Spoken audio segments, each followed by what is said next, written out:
This is the third and the final tape on the New Order of Barbarians.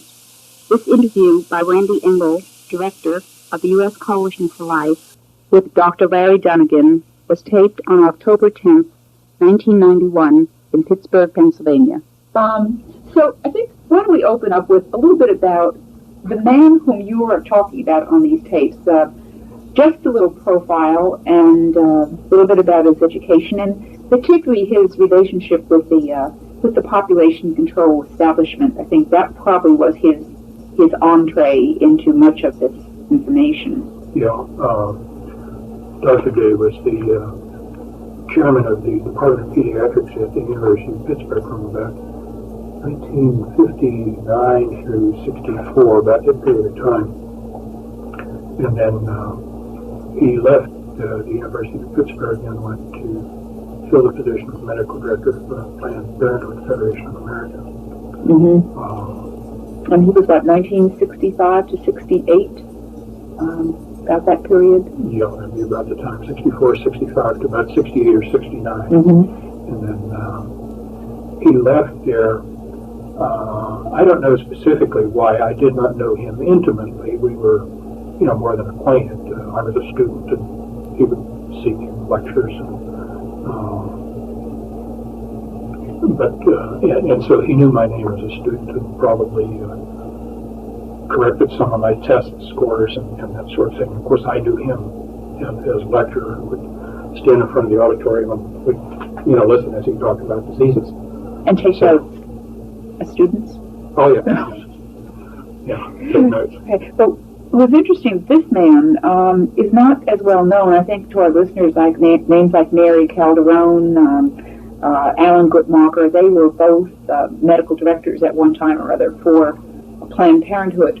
But Dr. Day was not well known, and as a matter of fact, when I went back into the SIGAS archives, there was very, very little information that had his actual name on it. So he was not one of the better known of the medical directors, but I'd say he probably had the scoop on what was going on as well, if not better, than any of the others before or after he came. What was he doing? Can you describe the scene of this particular lecture, the approximate date, and what was the occasion, and then a little bit about the audience? Oh, yeah, this was the Pittsburgh Pediatric Society holds about 4 meetings each year where we have some speaker come in and talk about medical topic related to pediatrics. And this was our spring meeting. It's always late February or early part of March. This was in March of 1969. And it was held at a restaurant called Lamont, which is well known in Pittsburgh. Yeah, a beautiful place. It overlooks the confluence of the Ohio, where the Ohio River forms, the confluence of the Allegheny and the Monongahela River. Very, very pretty place. In attendance, I would say somewhere in the neighborhood of 80 people. Mostly physicians? Yeah, mostly physicians, if not exclusively physicians. Predominantly pediatricians, but there would be pediatric surgeons and pediatric radiologists, other people who were involved in medical care of children, even though they might not be pediatricians as such. And the speech was given after a meal, I presume a very nice meal, and everyone was settled down and quite comfortable and quite filled and really an ideal state to absorb what was ever coming. I think that when you're listening to the tape, and he says some of the most, well, not only outrageous things, but also things that you would think a pediatrician would kind of almost jump off out of his seat out. For example, on the tapes when he mentioned the cancer cures. Mm-hmm. Now, there were probably doctors in the audience who had children, perhaps with treating a child or knowing of a child who was in need of a particular cancer cure, and to hear that they were sitting, some of these, prescriptions for or treatments for cancer were sitting over at the Rockefeller Institute, and yet, as far as I got from the tape, everyone just kind of sat there, didn't say very much. I mean, he's talking about falsifying scientific data, and everyone just kind of yawns, and How long did the speech go on? 2 hours. He spoke for over 2 hours, which was longer than most of our speakers go. And one of the interesting things, as he finished and it was getting late, he said that there's much, much more, but we could be here all night, but it's time to stop. And I think that's significant, that there was much more that we never heard. In the beginning of the presentation, I don't know whether I mentioned this on at the introduction of the first tape or not, but somewhere in the beginning of this, he said, "You will forget most or much of what I'm going to tell you tonight." And at the time, I thought, well, sure, that's true. We tend to forget. You know, somebody talks about it, you can forget a lot of what they say. But there is such a thing as the power of suggestion. And I can't say for sure, but I do wonder if this may not have been a suggestion when we were all full of a nice dinner and relaxed and listening. End of an evening? We took that suggestion and forgot, because I know a number of my colleagues who were there when I would, some years later, say, "Do you remember when Dr. Day said this, or he said that, or he said the other?" And I'd say, "Well, yeah, I kind of, is that what he said? Yeah, I kind of remember that." But most were not very impressed, which to me was surprising because, well, he used the example of cancer cures, but he said a number of things that... like doctors making too much money and... Yeah, changing the image of the doctor. You're just going to be a high-paid technician rather than a professional who exercises independent judgment on behalf of his independent patient. A number of things I thought that should have been offensive and elicited a reaction from physicians because they are physicians. I was surprised at how little reaction there was to it. And then other things that I would have expected people to react to just because they were human beings. And I think most of the people at the meeting subscribe more or less to the Judeo-Christian ethic and codes of behavior. And that was violated right and left. And particularly one of my friends who I thought would be as disturbed as I was about this just sort of smiled and wasn't disturbed at all. And I thought, gee, this is surprising. Was part of it also because of his prominence? I mean, he was... the authority. The authority figure. Yeah, I think there may be something to there. This is the authority. We sort of owe some deference here. I mean, he couldn't possibly mean what he's saying, or there couldn't possibly be any... I mean, he's such a good guy. You know, I've often heard that phrase.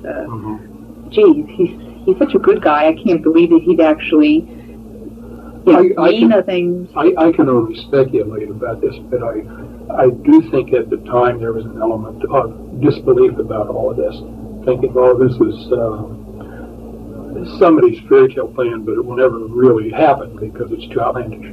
Of course, we know step by step it is indeed happening right under our feet. Yeah. Before talking about the specific areas, I think there's a lot of benefits from this tape. One of them is when we have a good idea of what the opposition is about and the techniques he's using, then you can turn around and begin your resistance to all the types of manipulation and so forth. So I think that one of the ways I'd like to start off here is to talk about, seeing that there were 4 or 5 like theme songs that he kept on repeating them over and over again. For example, this business, which I think is so important, that people fail to distinguish between the ostensible reason and the real reason. In other words, if you want someone to do something and you know that initially he'll be balky at doing that because it's against his morals or against his religious beliefs, you have to substitute another reason that will be acceptable. And then after he accepts it and it's a fait accompli, then there's just no turning back. Right. And it was in that connection that he said, people don't ask the right questions. Yeah, and also too trusting. Too trusting. Yeah, yeah. And this was, as I recall, directed mostly at Americans. I had the feeling they thought Europeans maybe were skeptical and more sophisticated, but Americans are too trusting and don't ask the right questions. Well, with regard to this kind of almost a lack of discernment, I guess that's basically what he was saying. They were easily tricked or too trusting. I think the thing that really flashed through my mind rather quickly is, for example, in schools, how quickly so-called AIDS education was introduced. And it did amaze me because if a group stated publicly that they wanted to introduce the concept of sodomy or initiate sex earlier in children, and that was the reason given, most parents, I presume, wouldn't go for that. So you have to come up with another reason. And of course, the reason for this so-called AIDS education was to protect children from this disease. But actually, as it turns out, it's really been a great boon for the homosexual network, because through various things like Project 10, they've now have access to our children from the youngest years. These programs are going on from K through 12, and I imagine into college and beyond, so that they are reaching a tremendous segment. And speaking of children, I gathered that this speaker, he kept on making the point about, old people, they're going to go by the wayside. So I presume that the emphasis for these controllers or this New World Order is really an emphasis on youth. Would that be Absolutely, yes. Emphasis on youth. This was stated explicitly. People beyond a certain age, they're set in their ways. You're not going to change them. They have values. They're going to stick to them. But you get to the youth when they're young, they're pliable. You move them in the direction you want them to go. So this is absolutely correct. They're targeting the young. They figure you old folks that don't see it our way, you're going to be dying off, or when the time comes, we're going to get rid of you. But it's the youngsters we have to mold in the impression we want. Yeah, right. Which is common sense. I think most totalitarians have. Now, there's something about the homosexuality, too, I think, to expand on. I don't think this came out on the original tape, but there was. First of all, we're going to promote homosexuality, and secondly, we recognize that it's bizarre, abnormal behavior. But this is another element in the law of the jungle, because people are stupid enough to go along with this, aren't fit to inhabit the planet, and they'll go by the wayside. I'm not stating this precisely the way he said it, but it wasn't too far from there where there was some mention of diseases being created.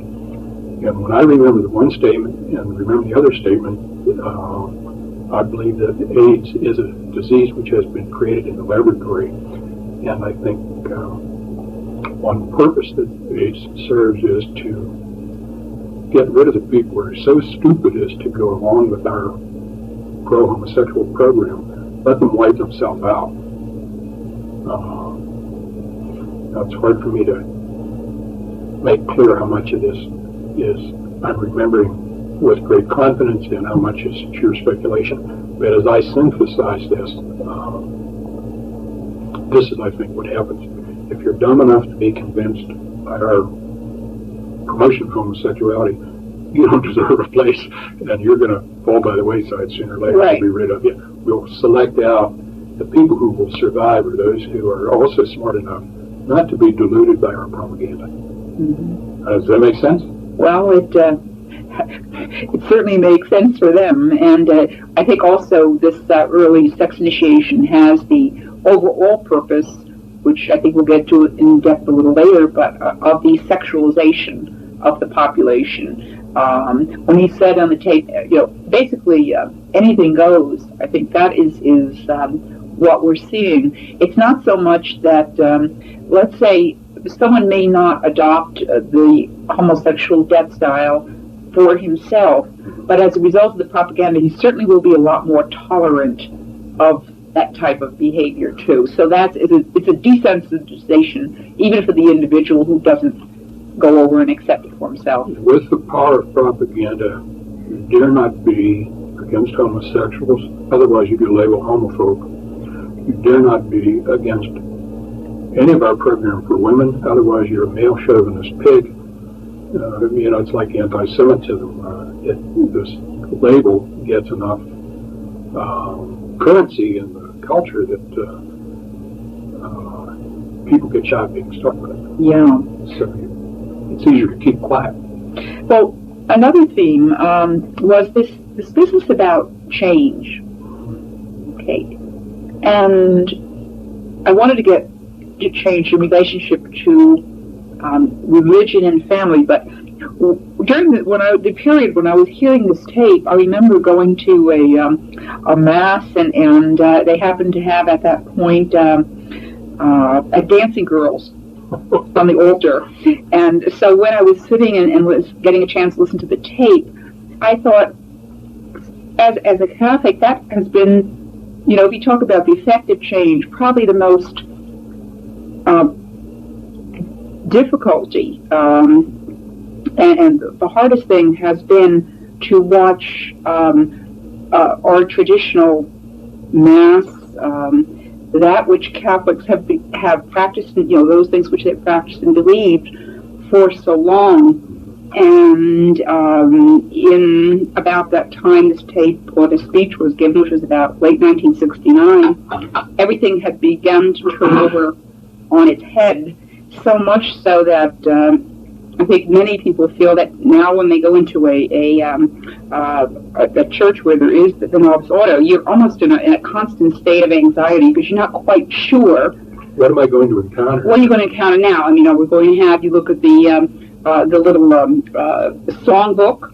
Of course, that's changed radically, and then you see instead of brethren, you see people, or you might see something odd happening up at the up at the altar, which is now the table, and so the notion of God as eternal, and the teachings of Jesus Christ as eternal, and therefore the teachings of the Church as eternal, depends on the authority of God, and God brings about change in God's way. What this boils down to me is these people say, no, we take the place of God. We establish what will change and what will not change. So if we say homosexuality or anything is moral today, wasn't yesterday, but it is today, we have said so, therefore it's moral. And we can change tomorrow. We can make it immoral again tomorrow. And this is the usurpation of the role of God to define what the peons, what the ordinary person is supposed to believe. So the idea is that if everybody's used to change, most people aren't going to ask, well, who has decided what should be changed and how it should be changed? Most people just go along with it, like hemlines and shoe styles and that sort of thing. So it is a usurpation of the role of God. And if you read the Humanist Manifesto, somewhere early in the introductory part of it, they say human intellect is the highest good. Well, to any human being, what you call the highest good, that's your God. So to these people, human intellect, being the highest good, is God. And where does human intellect reside? Well, in the brain of one or more human beings. So these people, in effect, I don't think they would be so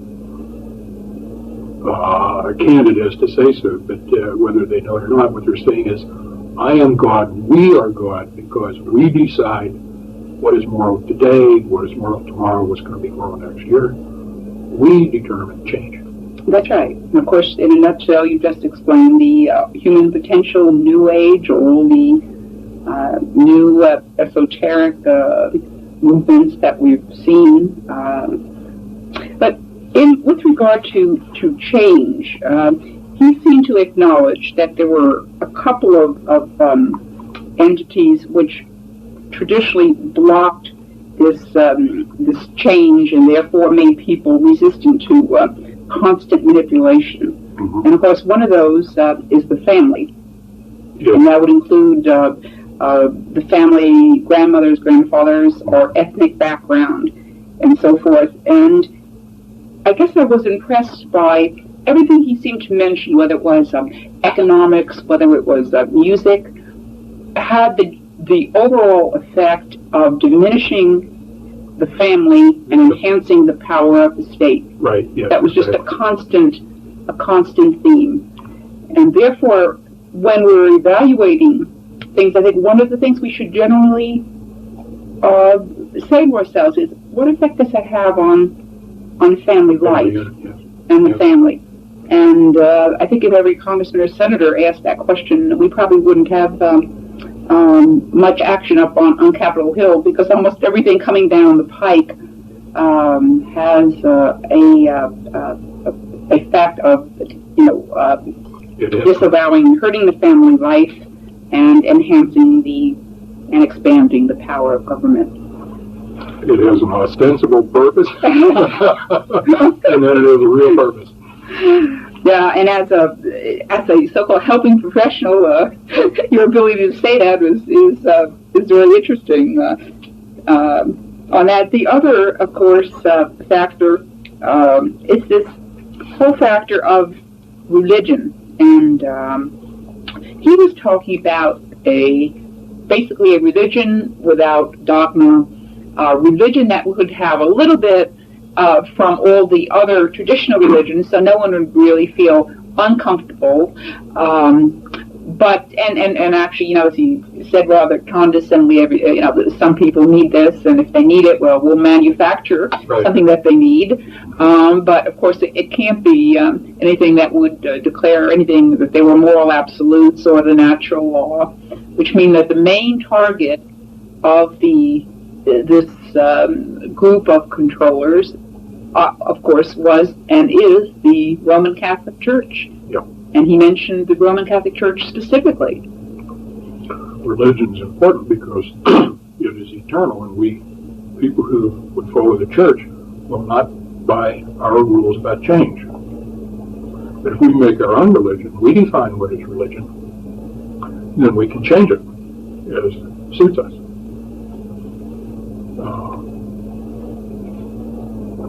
Yes, the Roman Catholic Church, I was kind of flattered sitting here as a Catholic,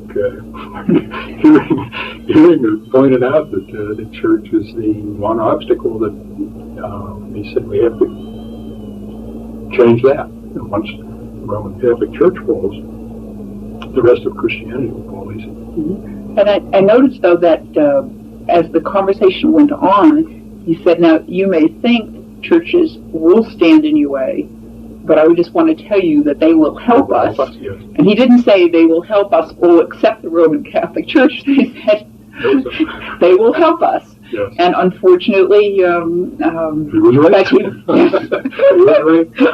Yeah, now he didn't say this explicitly, but again, was one of those themes that came through. He really thought the use of words was real important, because he mentioned this with regard to a number of things like the Bible, how the very famous psychiatrist Miru mentioned that if you want to control people, then you control the language first, and words are weapons. He apparently knew that very well, and I think the controllers as a whole know this very well, and of course it's part of their campaign. But that little statement about words, that words will be changed. When I heard that, I thought, instead of saying altar, you say table. Instead of saying sacrifice, you say kneel. With regard to the mass, and people say, well, that's not important. But it is. Of course, what you end up with, of course, is you really know that that's very important. Otherwise, why would they bother to change it? Exactly. Why go through all this rigmarole of if it wasn't important? It's obviously important for them because they know with the changing the words, you change ideas. They're exerting a lot of effort and time to change it, and they're not exerting their effort on things that are unimportant. So, yes, you're absolutely right. The priest is the presider. He no longer has the role. In some cases, he no longer has the role that the priest formerly had. Yes, those words are because words carry meaning. There's the dictionary definition, but I think we all know that certain words carry meaning that is a little bit hard to put into words, but they carry meaning. So yes, that's controlling the language. You think in your language, you think yourself in English or Spanish or whatever languages you're familiar with, but when you think, you talk to yourself, and you talk to yourself in words, just the way you talk to other people. That's right. And if you control the language with which one person speaks to himself or one person speaks to another, you've gone a long way toward controlling what that person is able, what he's capable of thinking. And that has both an inclusionary and an exclusionary component to it. You set the tone with... Take the word gay, for example. Take the word gay.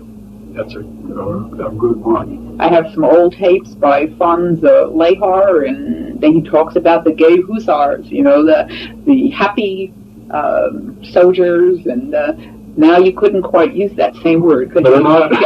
Get away with it? Hussar may take offense and will injure you. But again, the word homosexual, sodomite, has been replaced with the term gay. It represents an ideology, not only a word. And when you use it, it's tacit to saying, yes, I accept what your interpretation of this is. And they probably had a committee working for months to pick out which word they were going to use. And gay carries a connotation which, first of all, is inaccurate. Most homosexuals are not at all gay. They tend to be pretty unhappy people. Yes.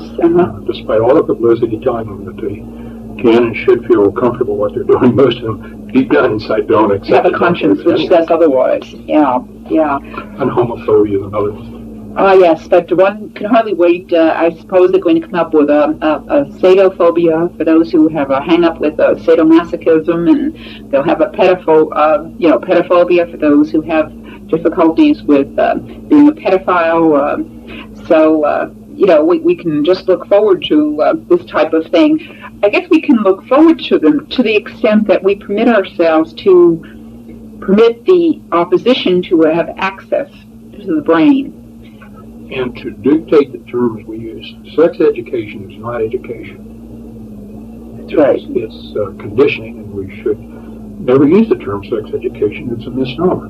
If they control the vocabulary, then they control the way we can think and the way we can express ideas among ourselves and to anybody.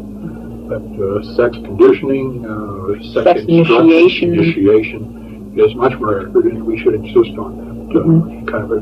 We should never use terms homophobia and gay. Homosexual is homosexual. It's not at all gay.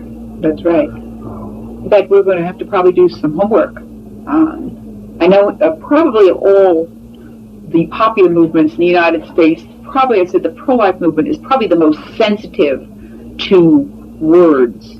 I remember when I was sitting down and listening, talking about media events and access to the brain. I remember that the first speech that Bush gave, in which he talked about the New World Order. And I remember jumping halfway off my seat. The term that here he is, the president, he's saying New World Order as if it was, something everyone knew about. And someone looking across the room, I heard that. What did he say? What did he say? He said, well, he said New World Order. I said, well, what does that mean? Why is that extraordinary? But anyway, so one of the things, I think, one of the weapons that we have against the controllers is the knowledge that if we can cut off his access to our mind, then we have a shot at escaping being manipulated, if not totally, at least escape a good portion of the manipulation. Do you remember one of the books on Chinese POWs pointed out that some of their survivors, in order to not be brainwashed, broke their eardrums, and in that way they were unable to hear and being unable to hear, the enemy could not have access to their brain, and therefore they were able to survive where others did not. Yes. And in our popular culture here, we have a number of things, TV and radio primarily, that are the constant means by which the opposition has access to our brain and to our children's brain. So I think one of the logical conclusions, and one of the very common sense conclusions, is if you don't want the enemy to have access, you have to cut off the lines of access, which would be in homes is simply to either eliminate altogether or control by other forms. Take the networks at the word. They say you don't want to watch our programming, turn it off, and we should. We should say, yeah, you're right, and turn it off, and let the advertisers spend their money on an audience that isn't there. I thought, as a pediatrician, I'm always interested in how kids do things and how kids are like adults. And whether you're talking about international politics where one nation goes to war against another, or kids on the playground, there are certain things that are common. It's just that the kids on the playground do it on a smaller scale. But you mentioned cutting off access to your brain. Somebody says, I don't want to hear it. And I remember kids on the playground, I'm sure we've all seen this. Somebody saying, yeah, Jimmy, and they're teasing the kid. What's he do? He puts his hands over his ears. He said, I'm not going to listen. And the kid who wants to torment him will try to pull his hands away and be sure that he listens. And it's the same thing. Words entering and the child knows. Words have meaning, they're hurting him. Goebbels knew it, Lenin knew it, CBS knows it. It's just interesting. The principle stands across the board. It just gets more complicated as you get older, more sophisticated. But most kids on a playground, you'll learn a whole lot about adults in the world. I had to just sort of slip that in. Yeah, I think most of us are shaking our heads at that one. This Dr. Day was very much into the whole population control establishment, and he was, of course, in favor of abortion. But as he again started talking about the aged and euthanasia, I recall one of the books, a population control book, saying that birth control without death control was meaningless.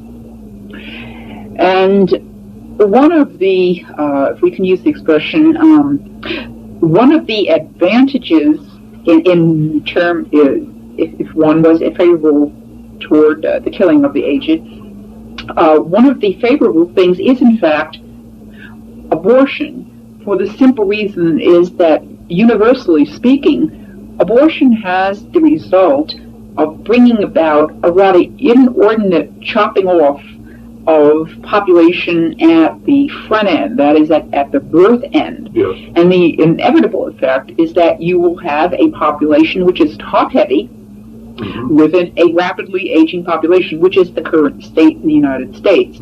So inevitably, if you are going to go about killing the young, especially at the pace we seem to have adopted ourselves to in this country, then invariably you're going to have to do something about all those aging populations, because the few children who are born, after all, they cannot be expected to carry this tremendous burden of all these people. So you're cutting one end. That's right. And therefore, inevitably, as you pointed out on the tape, he was saying, well, these few young people who were permitted to be born will really feel this inevitable burden on them, and so they'll be more desensitized. They'll be more warmed up to the idea of grandma and grandpa having this little party, and then shuffling off to the wherever they shuffle off to, and whether it's taking the demise pill or going to a death camp. Or there was a movie out some years back called Soylent Green. Oh, yes. Do you remember Soylent? Yes, I remember it very distinctly. And Charlton Heston was I only saw parts of the movie. I never saw the whole thing from beginning to end. But Edward G. Robinson went to sit in the theater and he listened to Beethoven's Pastoral Symphony. That's right. As he was to take his demise pill. That's right. we also made the point that, of course, the food that the people were eating were Each other. each other, right? Just, and there's but that's as you said, as long as it's done with dignity and humanely, putting away your horse, which is it's a little bit like pornography. Years back, when kids would come across pornography, it was always poor photography and cheap paper. And Playboy came out with the glossy pages and this really good photography. So then pornography, it's no longer cheap, it's respectable. We went to a movie at the Pittsburgh Playhouse. Took my son along. The movie was the Manchurian Candidate. But the thing... I remember the movie. Do you remember the movie? Yes, I do. Well, during the previews and of other things that were going to come, it was a movie, its title I don't remember, but it was well photographed in Technicolor with classical music in the background, and it was a pornographic movie. And I remember saying, well, if you have a guitar, then it's pornography. But if you have classical music, that converts it into art. It was pornography. So what, just another example of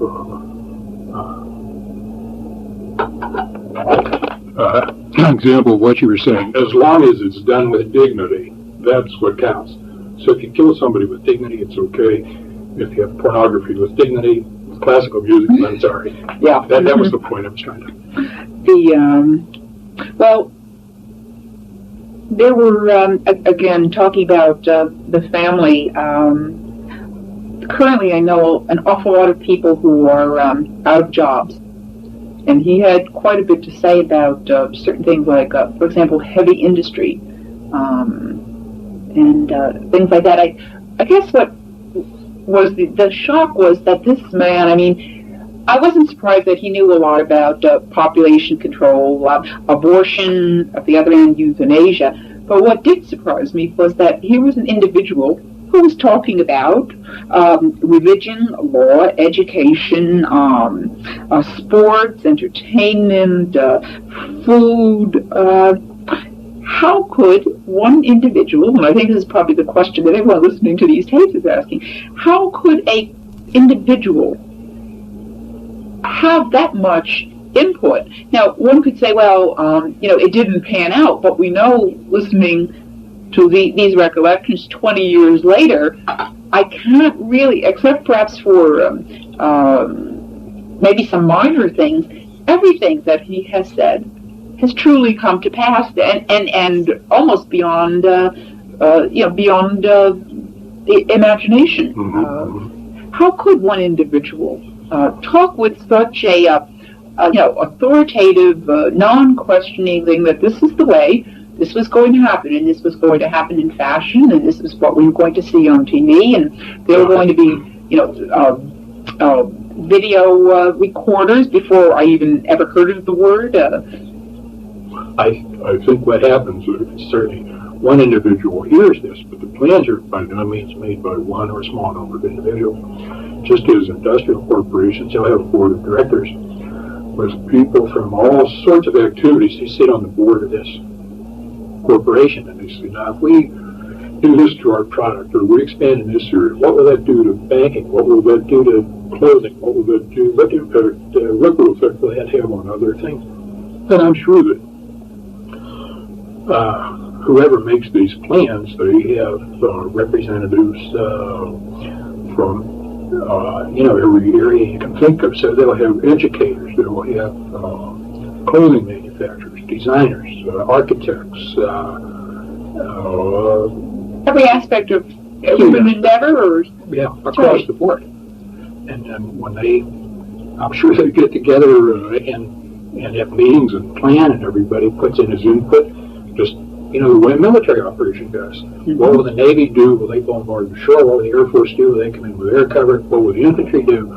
It's the same thing. These people, when they plan, they don't miss a trick. They have experts in every field. They say, now if we do this, that, and the other, John, what will that do to your operation? and John will be in a position to feedback. Well, here's what I think would happen. So it's certainly covers a broad range of people, and for one individual to be able to say all of this in the 2 hours that he spoke to us really tells us that he was privy to a lot of information. And that's right. He must have been sitting in one of those boardrooms at least some point, and I think perhaps not at the highest level from his position, but enough because anyone in the population control movement would be associated with names of foundations, powerful organizations, and I'm sure that there's a lot that was in the plans that he never heard of. He wasn't a 4-star general in this outfit. So that's right. He wouldn't be, on the whole story. Well, it's too bad he couldn't talk for 6 hours instead of 2. We might have had a lot more information. There was another aspect that I found fascinating in listening to this. This whole aspect of privacy. He mentioned that as the private homes went by, we would have individuals, non-family members, perhaps sharing our apartments. As I understand, is becoming more popular out in California. Of course, California and New York being the borders, the coast states were they, and therefore the port. That's right, port cities that bring in things so that they can eventually work their way to Middle America. And but this business about privacy, when he was talking about, for example, the area of sex, he made some strange remarks. Is public knowledge. Yeah. But the planners won't be that open about their own lives. They'll reserve their privacy. It's for the rest of us. Yes, just like they're listening to concerts and operas, but for the mass media, they're pumping in the hard rock and all those types of things. That was another fascinating thing. For example, and I know this has come to pass, because I deal with a lot of young people, but young people have their own radio stations for their music, and adults have their own, and never the twain shall meet. Right. And when they do, there's usually a clash between the old generation and the younger. And I think the same is probably true with a lot of the classical movies. And again, I can't remember when I was growing up and my dad had the radio on. I think the music was kind of a general music that, there wasn't, I didn't say to my dad, I don't like that music, turn on to another station. Whereas now there is a fabricated generational gap, which again puts the family at the disadvantage. And it creates conflict in the family, which is one of the spin-off benefits to them. If you're constantly fussing at your kids, you don't like what they're playing, and they're focusing on you, they don't like what you're playing. That does things to the bonds of affection that you would like to be nurturing in the family. So Yeah. And speaking of family, again, one of the things then it would appear for any resistance movement for the population controllers would probably be based on families strengthening themselves in a number of ways.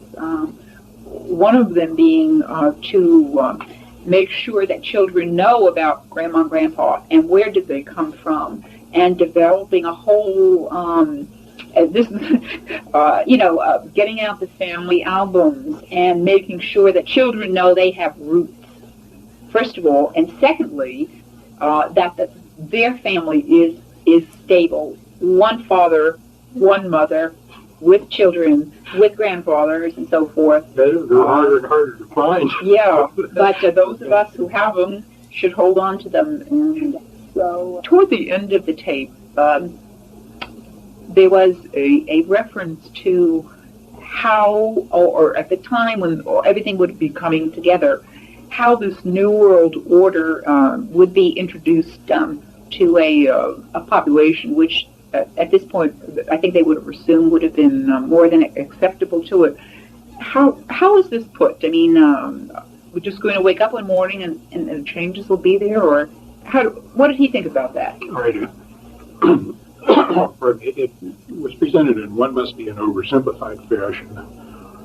So with some qualifications, here's the recollection I have of it.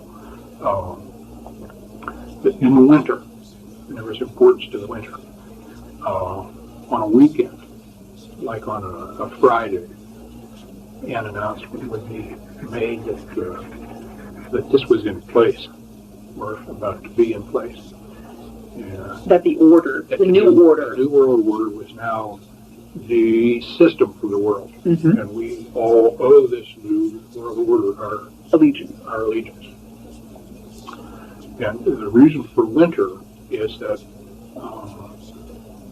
and this was stated, people less prone to travel in winter, particularly if they live in an area where there's ice and snow. Summer, it's easier to get up and go.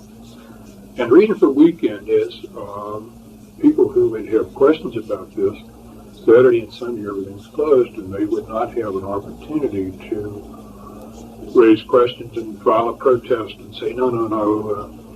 And just that period of the weekend would allow a desensitizing period so that when Monday came and people had an opportunity maybe to express some reservation about it or even to oppose it, they would have 48 hours to absorb the idea and get used to it. Cooling off period, yeah. Right. Or a heating up period, depending on one's frame of mind. What about those who decided they didn't want to go along? Somewhere in there it was that because this is a new authority, and it represents a change then from where your allegiance was presumed to be, people would be called upon to publicly acknowledge their allegiance to this new authority. And this would mean you had to sign an agreement or in some public way acknowledge that you accepted this, you offered your allegiance to this new authority, you accepted its legitimacy. And there were two impressions I carried away if you didn't. And I'm not sure whether the two impressions are necessarily mutually exclusive because this wasn't explored in great detail.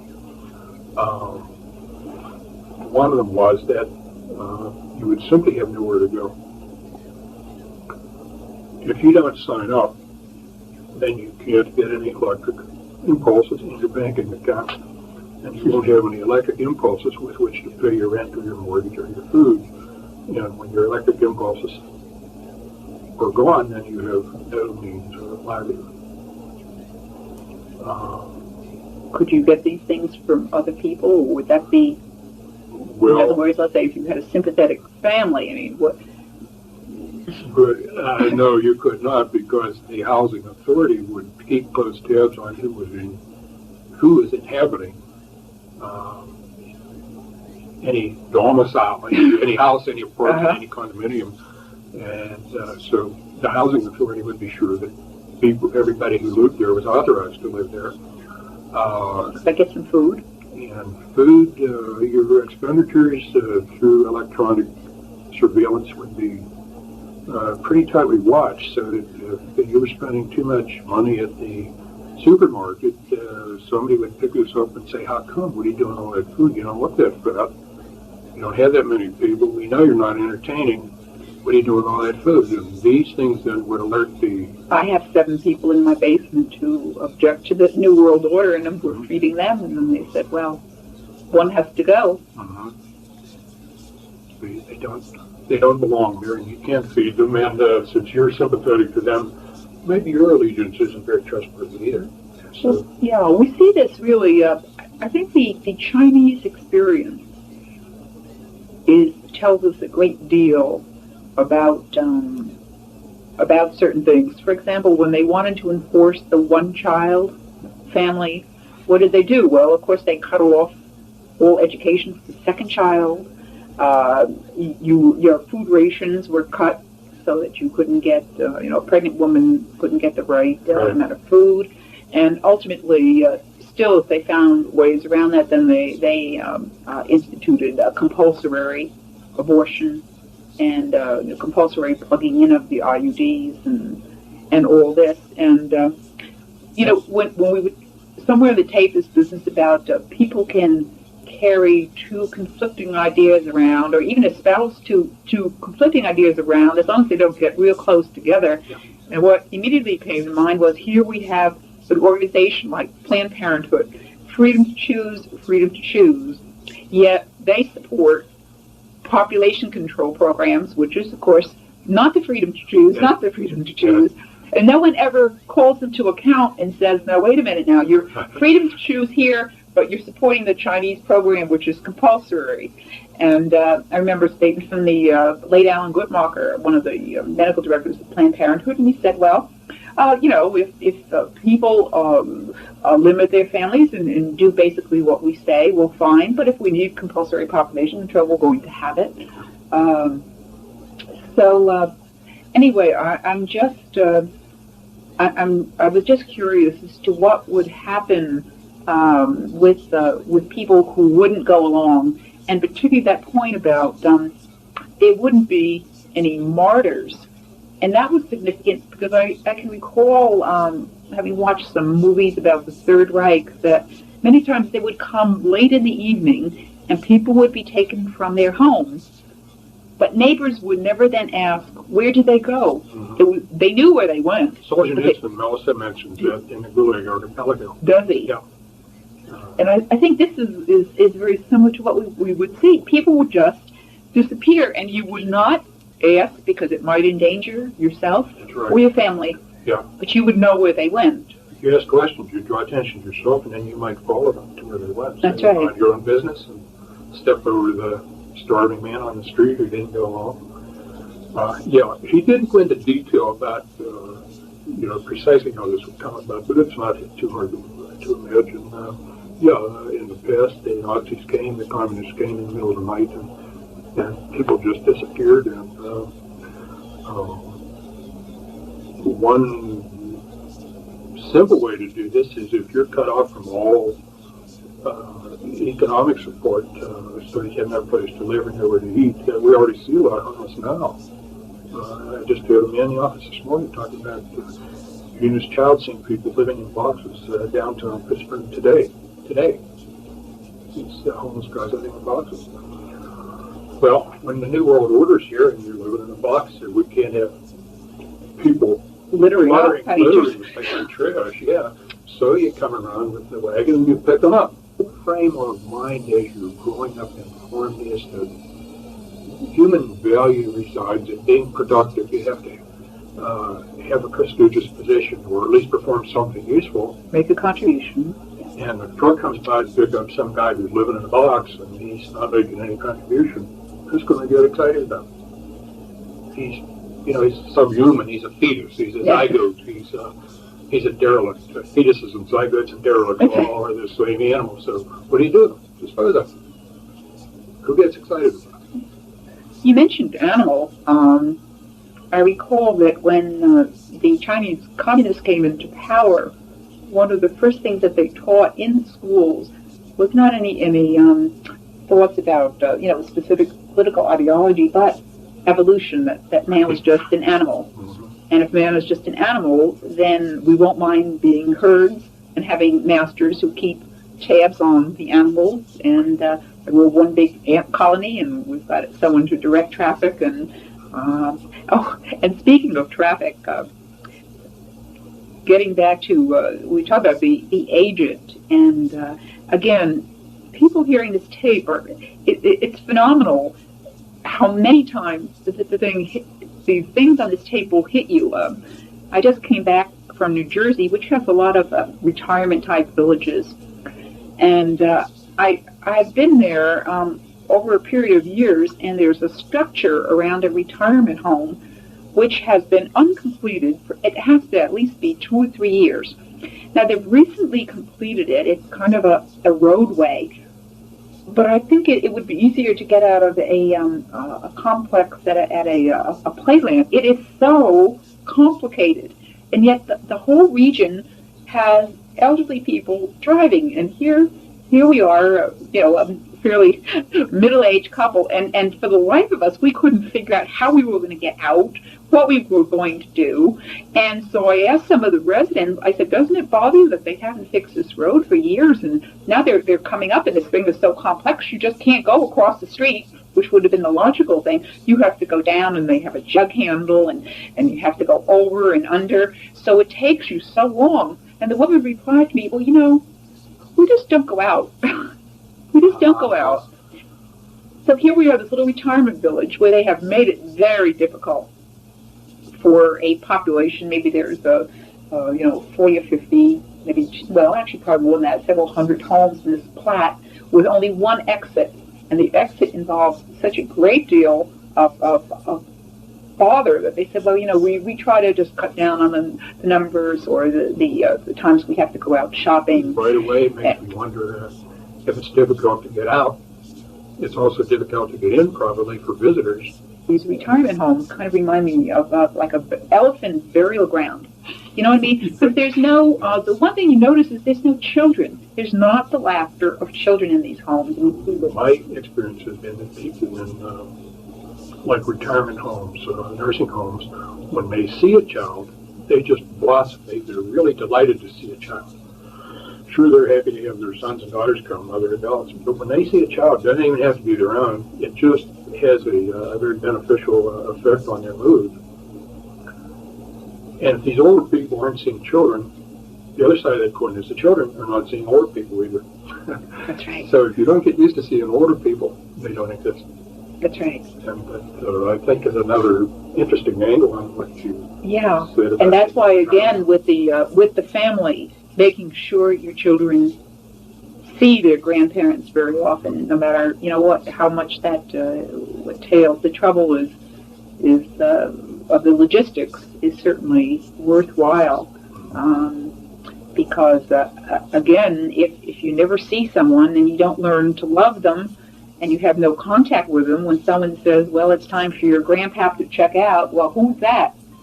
Who's going to defend and fight for someone that they never even saw before? I remember one of the phrases. This is, again, so many of these things, you only have to hear them once, and they stick in your mind. Yes. They're so jarring. Yeah. Was this, we've already discussed sex without reproduction. Mm-hmm. Then he also said the technology would be there for reproduction without sex. Right. And this seems to me, this is a whole nother area, because one of the, again, contradictory things occurring, because you would think, well, if a land is so-called overpopulated, then you would want to diminish sexual activity, or, you'd want to get rid of pornography, you want to get everything that was sexually stimulating. But no, it's just the contrary. You want to increase sexual activity, but only insofar as it doesn't lead to reproduction. Right. That was the message, right? That leads, and this is my own extension, he didn't say that, but that leads to slavery, because if you become enslaved to your gratification, whether it's sex, food, or whatever, then you're more easily controlled, which is one of the reasons the celibate priesthood is so important, and so many priests don't even understand that. But if you're addicted to sex, if sex is just divorced from reproduction, sex is something that you do for gratification only. I won't try to parallel with food, because you can't go without food. Then you can be more easily controlled by the availability or the removal of the availability of sex. So that can become an enslaving feature. Now, reproduction without sex, what you would get then is a product which has all the desirable attributes of a human being without any claim to human rights. The way we do it now, you say, well, you're human because you have a father and a mother, and you have a grandfather and Uncle Fred and a family, so you're a human being, you have human rights. But if your father was a petri dish and your mother was a dust tube, how can you lay claim to human rights? Not too much warmth there, is there? You owe your existence to the laboratory, which conveys to you no human rights. And there's no God, so you can't go for any God-given human rights. So you're an ideal slave. You have all the attributes of a human being, but you don't have any claim on rights. Mm-hmm. Well, in Brave New World, if you remember, they had the caste system, the alphas, the omegas, and so forth. Yeah. And the lowest caste, the way they brought about the different caste systems was that in the decanting room or the birthing rooms, the individual who was to be, let's say, to do menial labor or slave labor, work in the mines, they received just a little bit of oxygen to the brain, so that they learned to love their slavery, and they were very happy because they didn't know any better. They didn't have the brains or the wherewithal to do things. But of course, the higher in the caste you got, the more oxygen was given to your brain. So we actually had a group of subhuman beings, who would be at the as you say, as slaves essentially, and. But they would love their slavery. Mm-hmm. See, in the past, slaves probably haven't loved their slavery very much. No. But in this case, we have this technology which will make people love their slavery. And each caste loved being what they were in Brave New World. Yeah. And any of our listeners who hasn't read that recently, I think you read it recently again, didn't you? Or read it for the first time? Yeah, I read it. It's phenomenal, isn't it? Yeah. I don't remember... you may remember the wording of the slogan that was about the Nazi concentration camps, something about work is peace and work is happiness. I don't remember whether it was Buchenwald or Auschwitz or one of them that had this sign about it. Mm-hmm. My recollection of the words is imprecise, but the idea is what counts. And here's Huxley writing Brave New World, saying basically the same thing before Hitler even was in power. Oh, yeah. So Huxley knew something, didn't he? Yeah, well, of course, he came from a family that probably contributed, at least in part, to this New World Order. A number of the English authors, H.G. Wells, there are a number of books from that period, and I think also from those associations who highlighted at least concepts of what was coming down the path. And when rereading, I read Brave New World when I was in high school, and reading it 30 years later. I can remember reading it in high school. I thought, boy, is this fantasy land? Reading it 30 years later, and I said, this is scary. This is reality. This is too close to Yeah, and then after I thought about it, I wasn't sure whether Huxley wrote it. There seems to be some type of the similar thinking between his writings and then this talk given by Dr. Day, because you get a kind of a mixed message in Brave New World that these things are not really quite good. It would be better if man still had a sense of humor, if he still had a sense of privacy, if certain things, the family still existed. But it's inevitable. They're going to go. Too bad. I feel a little sorry about that, a little sentiment. But the new order has to come in, and we're going to have to make room for it. And I got that same impression from the things that have been said about this day tape. There seemed to be he wasn't real happy about some of the things, but then, they're going to occur anyway, and make it easier on yourself. The easier you more you accept it, the easier it's going to be for everyone around. And I'm kind of doing you a favor, you physicians out there this evening. I'm going to make it easier for you by telling you in advance what's coming, and you can make your own adjustments. Somewhere in Scripture, I think it's after the flood, God said, I will write my law on men's hearts. And I feel the same parallel that you do between Dr. Day's reaction to what he was exposed to and mine. Seeming not totally accepting of this, and Huxley seeming not totally accepting of what he wrote down, but both saying, well, there's a certain inevitability to all of this, and so, let's try to talk about the best parts of it. It's going to be good for people. Technology will be better. Quality of life will be better. So you live a few years shorter. But they both do seem to send out messages of not buying the whole package. And I think... And maybe wishing some people would ask more questions, this business.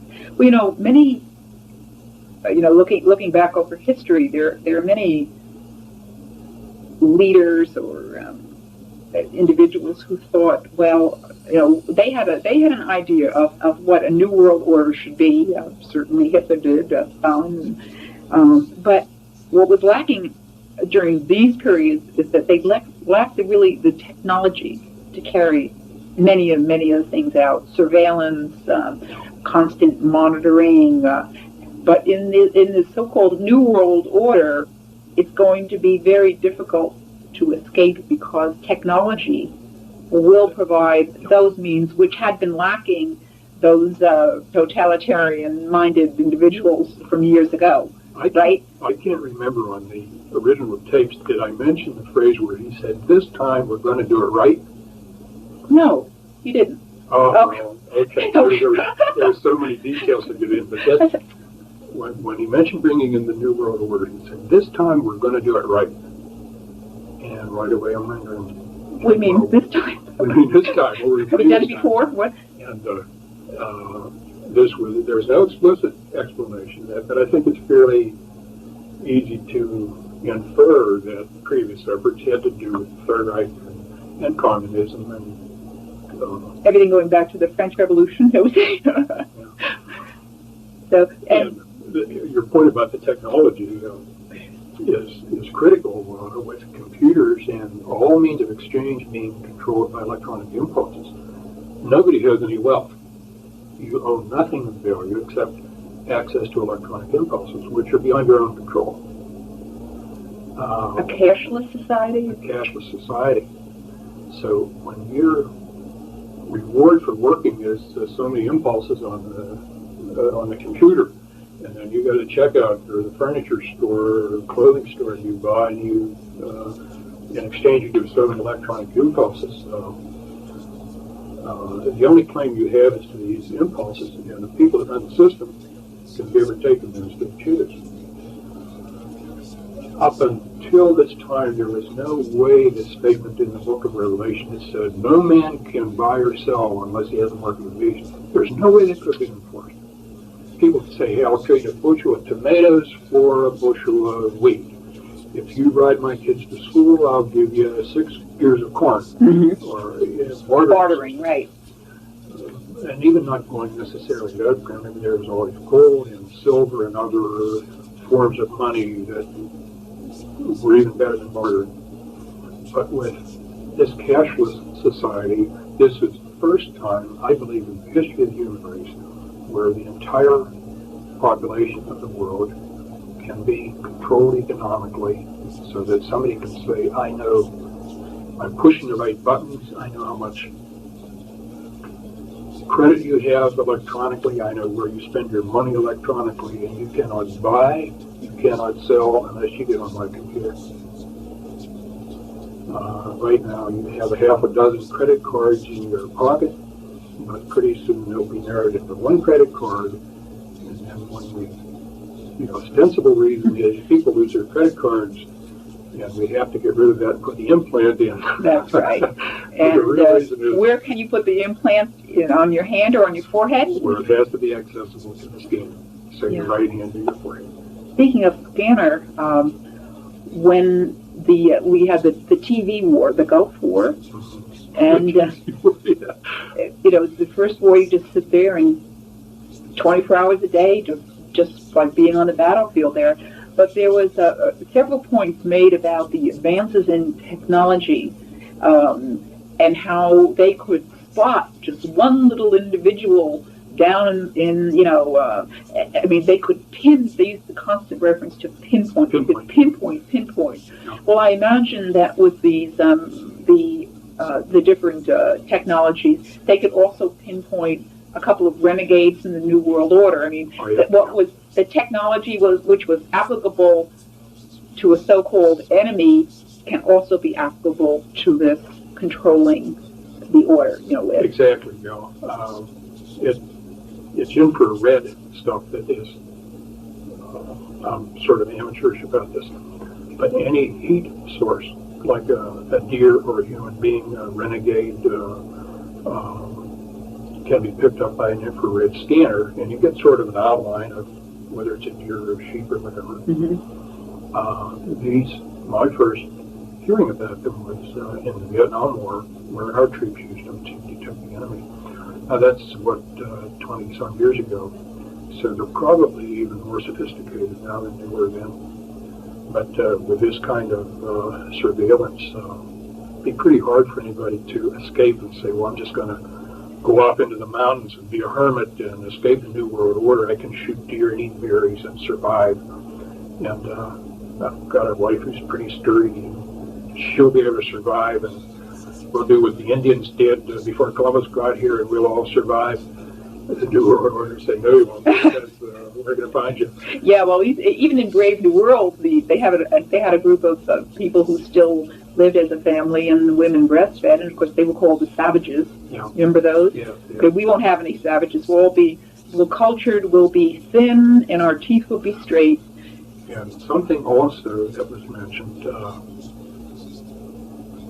forests could, and if necessary, would be leveled or burned. Now this comes out of this overall movement about Goddess Mother Earth and how we have to protect the ecology. Oh yes, the environmental movement, right. But the environmental ostensible movement. This stuff's all expensive. If we want to get somebody who's trying to get away, we'll burn down the whole forest, we'll find them. That was stated, that deforestation could be brought about if necessary to be sure that nobody gets outside the control of the system. Well, we're just about drawing to a close here.